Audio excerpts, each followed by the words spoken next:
우리나라 인구의 5명 중에 3명이 당뇨나 당뇨 전 단계이고 포마 IR을 통해서 보는 인슐린 저항성까지 포함하면 그거보다 더 많을 걸로 예상되는데, 사실 우리가 채식을 하게 되면 과일을 받아 섭취하는 경우가 상당히 많습니다. 근데 그것 때문에 당뇨 전 단계가 나오는 분들이 있어요.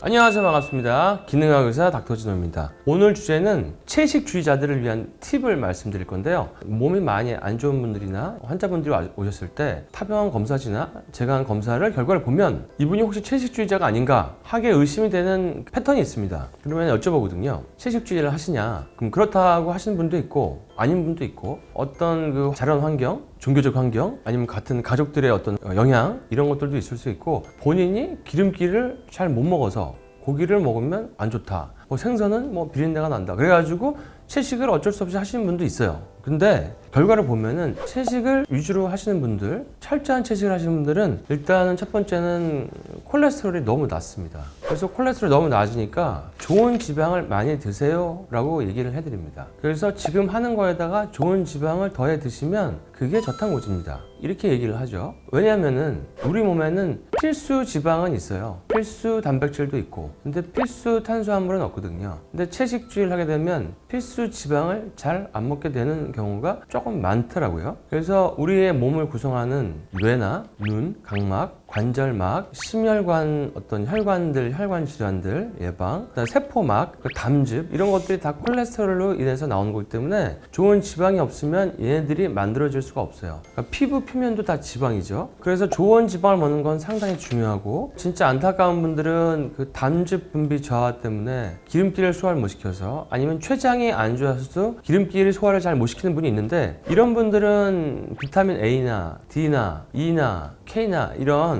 지용성 비타민들의 섭취가 훨씬 낮아지죠. 그러니까 눈도 더 침침해지고, 뼈도 더 약해지고, 혈관도 안 좋아지고, 골다공증도 심해지고, 이런 거가 보이는 경우가 있습니다. 그래서 좋은 지방들 같이 추가해서, 뭐 식물성 기름들도 좋은 거 많죠. 올리브 오일이나 뭐 오메가3나 치아씨드, 햄프씨드, 아마씨드, 들기름, 코코넛 오일도 있고, MCT 오일도 있고, 기버터는 우유가 안 들어간 거기 때문에, 우유를 증발시켜서 날린 거기 때문에 드셔도 괜찮은 거죠. 그게 바로 저탄고지입니다. 그 다음에 두 번째는 채식주의자의 패턴이 나왔는데, 이런 분들이 보통 미네랄 결핍이 많습니다. 미네랄 결핍. 하나 예를 들면 철결핍성 빈혈도 상당히 채식주의자들에게 많이 나오는데, 철분은 채식에서 먹는 것이 동물에서 먹는 것보다 흡수율이 한 3분의 1 정도밖에 안 되지 않습니다. 그래서 빈혈이 상당히 많고, 빈혈이 많으면 산소를 운반할 수 있는 어떤 캐리어가 없기 때문에 몸이 무산소 대사에 빠지게 됩니다. 그러면은 몸도 뻐근하고 피곤하고 에너지도 못 만들고, 체온도 떨어지고, 춥고, 머리카락도 가늘어지고, 피부도 건조해지고, 일단 미네랄들은 딱딱하거든요. 그런데 이제 얘네들이 분해가 잘 못 시키는 어떤 뭐 위산저하증이나 이런 걸 가지고 있는 분들은 더 결핍이 심합니다, 상당히. 그래서 그것 때문에 아픈 분들, 피곤한 분들, 이런 분들이 상당히 많은데, 이런 분들이 한 단계 더 나가서 킬레이션 주사를 굉장히 많이 맞고 오시는 분들이 있는데, 맞다가 번아웃이 돼버려요. 왜냐하면은 킬레이션 주사는 채식주의자들에게 부족한 미네랄들도 킬레이션이 찝어서 같이 빼내버립니다. 그러니까 안 그래도 없는데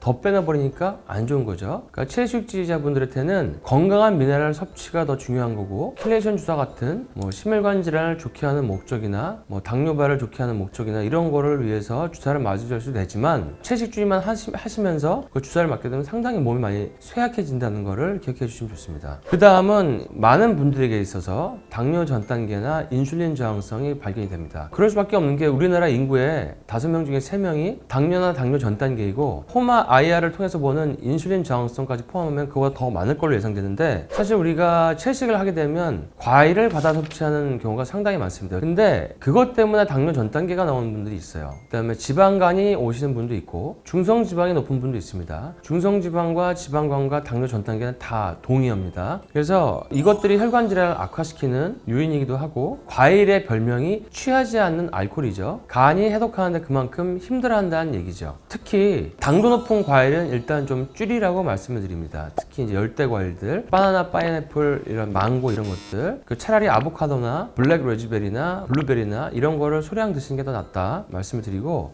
그래서 채식을 하면서 과일의 섭취율이 높아서 당 전 단계가 오는 거를 여러분들이 철저히 잘 보시면서 하시는 게 좋습니다. 왜냐하면 암 환자한테 문병 갈 때 오렌지 주스를 사가지고 가는 경우가 있는데, 아까 얘기했듯이 그거는 액상과당인데, 액상과당을 암이 제일 좋아하거든요. 암세포가. 그거는 사실은 선물이 아니죠. 좀 문제가 되는 거죠. 채식하시는데 살이 안 빠진다는 분도 상당히 많거든요. 그게 바로 이제 인슐린 저항성 때문인데, 이런 분들이 보통 거의 대부분 과일이 많고 채식을 하기 때문에 떡이나 밥이나 이런 것들도 같이 많이 먹게 되는 경우를 많이 봤습니다. 그리고 이제 우리가 나이를 많이 먹을수록 이 단백질이 보충이 많아야 되는데, 채식을 하다 보면은 단백질이 부족해질 수 있습니다. 그래서 차라리 단백질을 보충하는데도 부족해지면, 그럴 때는 이제 식물성 단백질 파우더를 소량 같이 드시는 것도 추천드립니다. 그렇게 해서 아까 지방을 채웠지만 이번엔 단백질을 채우고, 그렇게 해서 단백질이 채워져야 또 간에 해독이 잘 되기 때문에, 해독의 2단계 키 뉴트리언트가 이런 아미노산 단백질들이거든요. 그러니까 여러분들이 요거를 잘 기억해 주시면 좋을 것 같고요. 그래서 어떤 분들은 또 이런 얘기를 해요. 예전에 제가 이걸 누구한테 들었는지 지금 기억이 잘 안 나는데, 뭐 야채만 먹어도 충분해. 코끼리 봐. 코끼리는 야채 안 먹잖아.